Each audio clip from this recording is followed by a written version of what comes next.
In this video, I'm going to show you how you can add music to your Instagram post.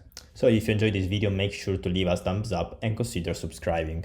So to add music to your Instagram post, the first thing that you need to do is to upload a post. So to do that, just tap the plus button at the bottom of the screen.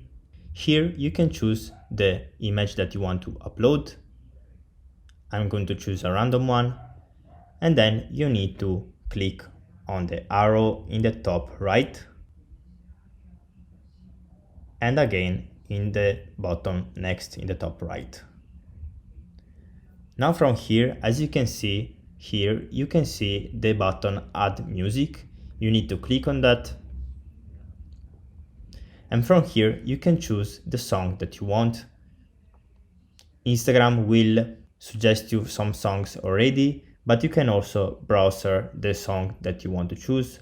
Also, you can tap here on search music and you can tap the music that you want to find. I'm going to choose a random song for this video.